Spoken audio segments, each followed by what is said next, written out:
श्रावण के शुभ अवसर पर हम 12 ज्योतिर्लिंगों के उत्पत्ति की कथा सुनेंगे, जिसे सिर्फ सुनना भी पुण्य कर्म है। तो पहला ज्योतिर्लिंग है सोमनाथ। सदियों पहले की बात है। चंद्रदेव का विवाह प्रजापति दक्ष के 27 पुत्रियों के साथ होता है, जिन्हें आज हम 27 नक्षत्र कहते हैं। लेकिन चंद्रमा उनमें से केवल रोहिणी जी से ही अत्यधिक प्रेम करते थे, उनके साथ ही ज्यादातर समय व्यतीत करते थे। इस बात से नाराज होकर रोहिणी जी की बाकी बहनें अपने पिता प्रजापति दक्ष के पास जाती है और रोने लगती है। ये देखकर राजा दक्ष अत्यंत क्रोधित होते हैं और वे चंद्रदेव को श्राप देते हैं कि तुम्हारा क्षय होगा।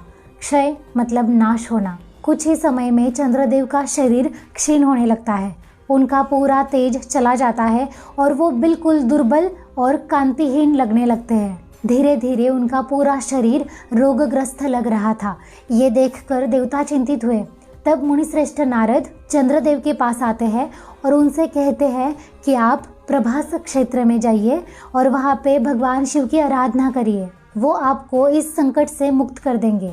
साक्षात नारद जी से दृष्टांत मिलने पर चंद्रदेव प्रभास क्षेत्र में मतलब आज के गुजरात में जाकर एक ज्योतिर्लिंग की स्थापना करते हैं और उसके सामने बैठकर 12 वर्षों तक ओम नमः शिवाय का जाप करते हैं। चंद्रदेव की तपस्या से प्रसन्न होकर शिवजी उसी ज्योतिर्लिंग से प्रकट होते हैं और वे चंद्रदेव के रोग का उपाय बताते हैं।